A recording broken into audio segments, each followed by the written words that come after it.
Hello everyone, स्वागत है आपका मेरे चैनल पे। और आज का हमारा रिएक्शन टॉपिक है ब्रेस्ट कैंसर। ब्रेस्ट कैंसर आजकल बहुत ही ज़्यादा तेज़ी से बढ़ रहे हैं। पहले माना जाता था कि 45 साल से ज़्यादा की जो औरतें होती हैं उन्हें ब्रेस्ट कैंसर का खतरा होता है, लेकिन आजकल बहुत ही कम उम्र में ब्रेस्ट कैंसर हो रहे हैं। हाल ही में एक उदाहरण है हिना खान का, जो अभिनेत्री हैं, और वो अपना कितना ध्यान रखती होंगी फिर भी उन्हें ब्रेस्ट कैंसर हुआ है। इसी प्रश्न का हल आज हम ढूंढने की कोशिश करेंगे। तो वीडियो अच्छी लगे तो एक लाइक ज़रूर कर दीजिए। चैनल को अभी तक आपने सब्सक्राइब नहीं किया है तो सब्सक्राइब ज़रूर कर दीजिए। और आइए देखते हैं आज की वीडियो। और अगर इस वीडियो का ओरिजिनल लिंक आपको देखना है तो डिस्क्रिप्शन में ज़रूर जाइए और वहाँ पर आप ओरिजिनल वीडियो चेक कर लीजिए। वहाँ पर मैंने उसका लिंक दिया हुआ है। आइए शुरू करते हैं।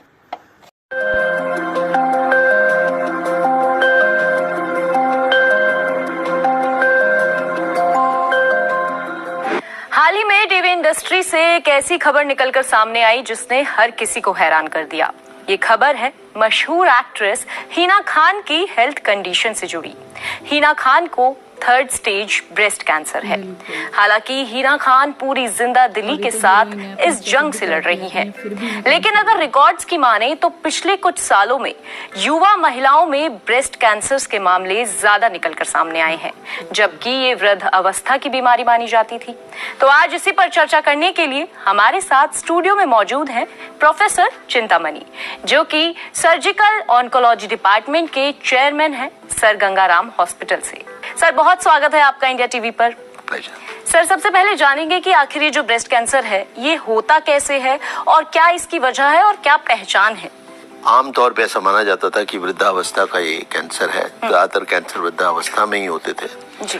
लेकिन ब्रेस्ट कैंसर और खास तौर पे इंडियन ब्रेस्ट कैंसर, इसमें एक खास चीज नोटिस की गई है कि 2 पीक्स होती हैं ब्रेस्ट कैंसर की। एक तो 40s में और दूसरी 60s में, यानी 30-40 के एज में, और दूसरा 60s में। और हमने ये देखा इसमें कि जो ये 30-40 वाली जो रेंज है, इसमें ज्यादा एग्रेसिव तरह का कैंसर, यानी कि बहुत तेजी से फैलने वाला कैंसर पाया जाता है। आपने बताया स्टेज 3 में पता लगा, तो जाहिर है जागरूकता की जरूरत है। और इतनी देर तक अगर ब्रेस्ट में वो लंप रहा तो उसकी जानकारी अगर हो, जागरूकता हो, तो उसको थोड़ा जल्दी हम पकड़ सकते हैं। दूसरा सवाल आपने जो किया कि क्या क्या इसके कारण है और फिर लक्षण। आज ब्रेस्ट कैंसर से हर 9 मिनट 10 मिनट में एक महिला में डिटेक्ट होता है, और कहा जाता है कि हर 18 मिनट में एक महिला की इससे जान जाती है। डाइट से रिलेटेड है, जैसे कि कहा जाता है red meat, non vegetarian diet, preserved food, बाहर का खाना। सरल भाषा में अगर बताया जाए तो मांस मदिरा का सेवन, स्मोकिंग, जो कि पहले हमारे देश में देखी नहीं जाती थी महिलाओं में खास तौर पे, उसका भी योगदान है। और जब स्मोकिंग हम बोलते हैं तो इसमें मेनली टोबैको से मतलब है। जरूरी नहीं कि कोई च्यू करता है तो या पान मसाला लेता है तो उसका नुकसान नहीं है। स्मोकिंग वही है जो कि जिसमें भी निकोटिन है वो नुकसान करता है। अल्कोहल का तो नोन और एस्टैब्लिश्ड नुकसान है। एक और इम्पॉर्टेंट फैक्टर है ओबेसिटी, यानी वजन बढ़ना, जो कि मोटापा जिसे बोलते हैं, उसका भी बड़ा इंपॉर्टेंट रिस्क फैक्टर है। दूसरा एक और चीज कि आज माना जाता है कि जो मदर्स मिल्क भी है वो भी कंटेमिनेटेड है, जो कि सबसे प्योर डाइट हुआ करती थी। वो कंटेमिनेट इसलिए हुई कि मदर जो खाना खाएगी उसी से वो मिल्क में वो आएगा। तो जो हमारी डाइट में जो इवन वेजिटेबल्स भी जो हैं उनमें जो ये ऑर्गेनिक कंपाउंड जो छिड़कते हैं, जो नॉन ऑर्गेनिक ये जो चीजें जो डाइज वगैरह यूज होती हैं इन सबसे, तो ये मिला जुला के एक बहुत लंबा चौड़ा फेरिस्ट है। लेकिन जो मुख्य कारण है वो ये है एनवायरमेंट वाले फैक्टर्स। जी, जैसा कि आपने अभी अभी ब्रेस्ट फीडिंग से रिलेटेड भी बताया, जो मिल्क है वो कंटामिनेटेड है, तो ये भी जानना चाहेंगे कि ब्रेस्ट कैंसर का ब्रेस्ट फीडिंग के दौरान भी अगर किसी माँ को ब्रेस्ट कैंसर है और वो तब तक डिटेक्ट नहीं हुआ है और वो ब्रेस्ट फीड करा रही है, तो बच्चे पर भी कोई असर देखने को मिलता है? अब पहला जवाब तो है नहीं, लेकिन ब्रेस्ट फीडिंग से मुझे जो मैं अभी पद्धति की बात कर रहा था उसमें वो रह गई थी कि जो लेट मैरिजेस हैं, अब ये हमारे देश में भी ये चलन है।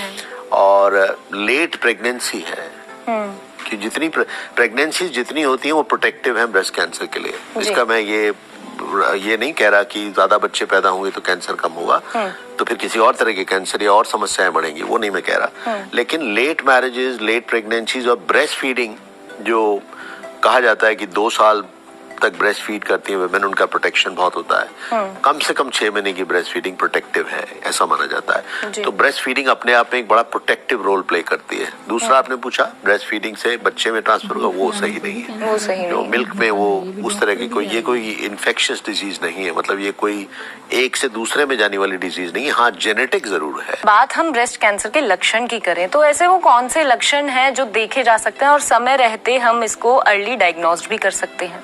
बहुत अच्छा प्रश्न है आपका। इसमें ना अगर आप कहना करना तो नहीं चाहिए, क्योंकि you must find Indian solutions to Indian problems. अपने देश की समस्याओं का हल इस देश में ही निकलना चाहिए।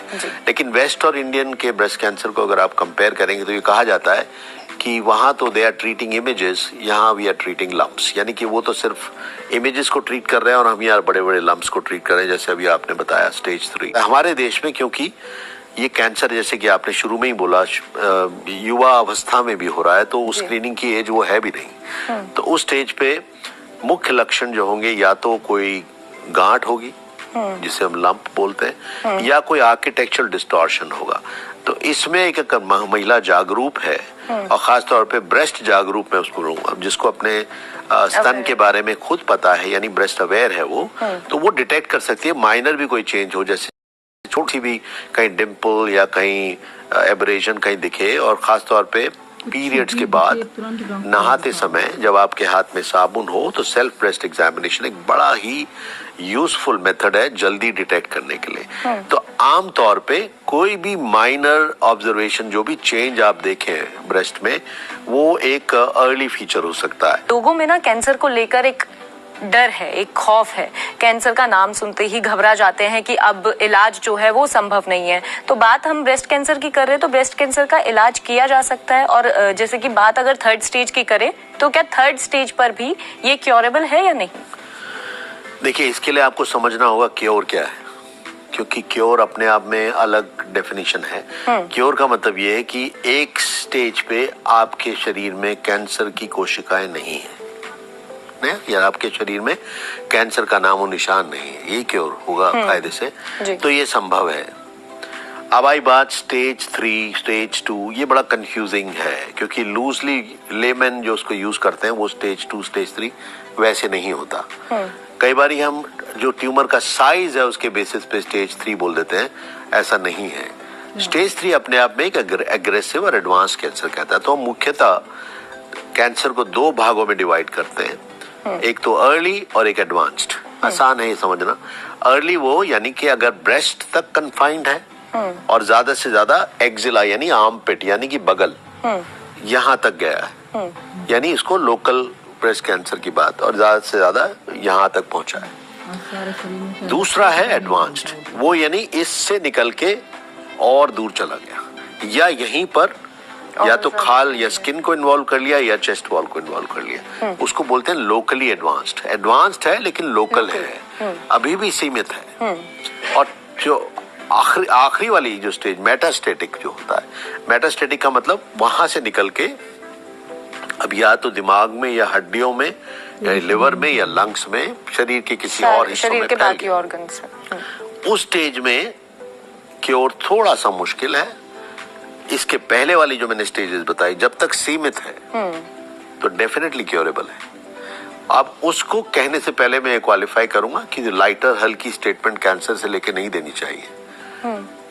स्टेज मतलब उसको लोकली एडवांस तक जाने नहीं देना चाहिए, समय पर उसको रिपोर्ट करना चाहिए। मैं कतई ये नहीं बोल रहा कि आप आराम से बैठें और वेट करें, तब भी क्योरेबल है। अच्छा डॉक्टर, जैसे कि हम देख रहे हैं कि जो यंग लड़कियां हैं उनमें भी अब ब्रेस्ट कैंसर हो रहा है, तो क्या आप यंग लड़कियों को सलाह देंगे कि किस तरह से वो अपना बचाव कर सकती हैं इससे, और कैसे बचा जा सकता है? जैसे मैं भी एक यंगस्टर हूँ, तो हर किसी को एक खतरा जो है वो रहता है कि अब जो एक बीमारी है और ये जो दौर है, ये कैंसर का दौर ऐसा आने वाला है, ऐसी भी बातें जो है वो निकल कर सामने आ रही हैं, तो कैसे बचा जा सकता है?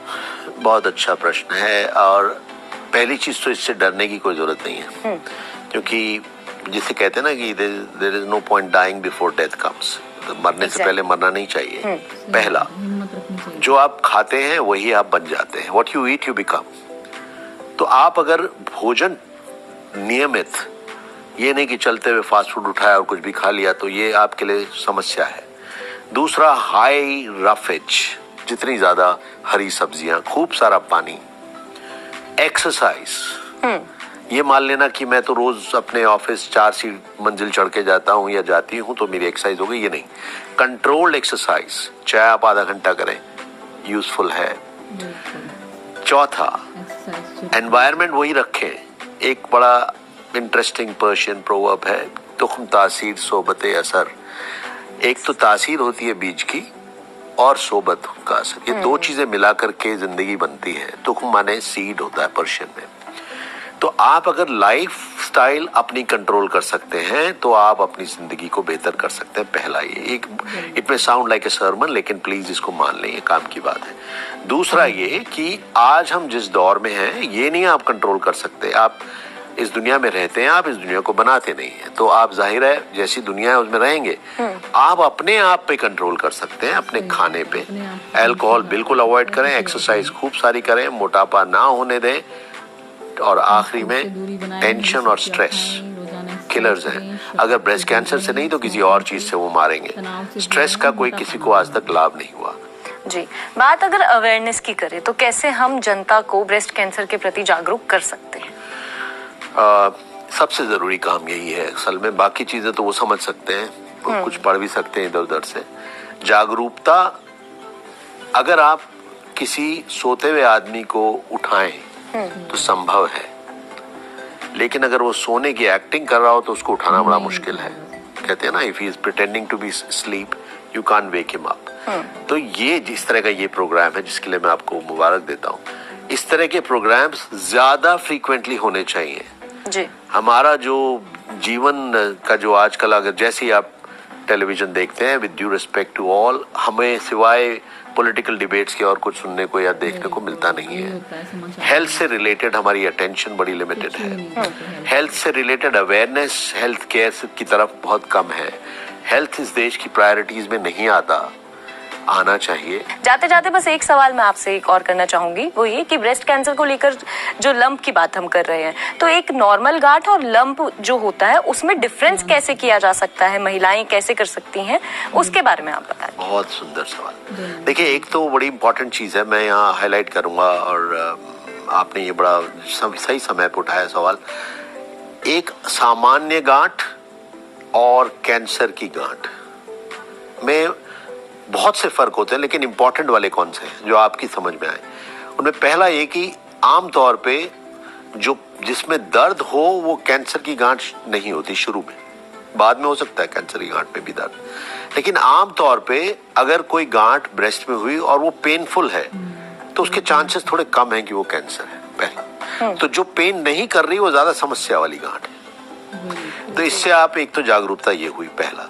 दूसरा, एक गांठ ब्रेस्ट में डिटेक्ट हुई और वो सडनली बढ़ना शुरू हो गई, उसकी ग्रोथ जो है आप ही नोटिस कर सकते हैं, कोई आप ब्रेस्ट अवेयर खुद होना पड़ता है। उसकी रैपिड इंक्रीज यानी वो फटाफट बढ़ रही है, वो डाउटफुल हो गई। एक जो मोबाइल गांठ थी, मतलब वो इधर उधर घूम रही थी, जैसे फाइब्रोइडिनोमा बोलते हैं उसको, ब्रेस्ट माउस बोलते हैं, इधर उधर घूमता रहता है, वो फिक्स हो गई तो वो खतरनाक लक्षण है। चौथा, पेनलेस थी पहले, मतलब दर्द कुछ नहीं था, अब पेन होने लगा, तो भी गड़बड़ है जी। तीसरा, उसकी जो कंसिस्टेंसी, यानी वो पहले सॉफ्ट थी या फर्म थी, कैसे बताएं उसको, हल्की थी मतलब नरम थी, अब हार्ड हो गई यानी सख्त हो गई, वो खतरनाक है। तो ये चेंजेस हैं किसी भी आम गांठ से कैंसर की गांठ में बदलाव के। दूसरा, अगर निपल एरियोला, निपल पुल हो रहा है या डिस्ट्रैक्ट हो रहा है, या ब्रेस्ट में कोई डिप्रेशन, जिसको हम डिम्पल बोलते हैं, डिम्पलिंग हो रही है, या कहीं पे स्किन जकड़ रही है, या स्किन में आर्किटेक्चर कम हो रहा है, या निपल एरियोला आपका या ब्रेस्ट ऊपर की तरफ पुल हो रहा है, ये कैंसर के लक्षण है। निपल से डिस्चार्ज हो रहा है, निपल से डिस्चार्ज, सारे डिस्चार्ज जो है वो कैंसर नहीं होते। उसके लिए एक फॉर्मूला है एसएस का, जो कि हम सबको पढ़ाते हैं स्टूडेंट्स को, single duct single side spontaneous serous, यानी अब इसको मैं साधारण भाषा में बताता हूँ, एक तरफ सिर्फ डिस्चार्ज है, दूसरी तरफ नहीं है। दूसरा, बिल्कुल सीरस है, क्लियर है, वो ज्यादा खतरनाक है, मान लीजिए आपको ताज्जुब होगा। तीसरा, अचानक से डेवलप हुआ और कुछ नहीं है, स्पॉन्टेनियस।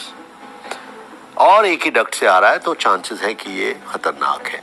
ब्लडी डिस्चार्ज यानी ब्लड है डिस्चार्ज में, उसका कम खतरा है, खतरा उसका भी है, पेपिलोमा ज्यादा होता है, उसमें कैंसर कम होता है। तो ये मुख्यतः ब्रेस्ट में एक गांठ का होना अपने आप में किसी को दिखाने के लिए जरूरी है।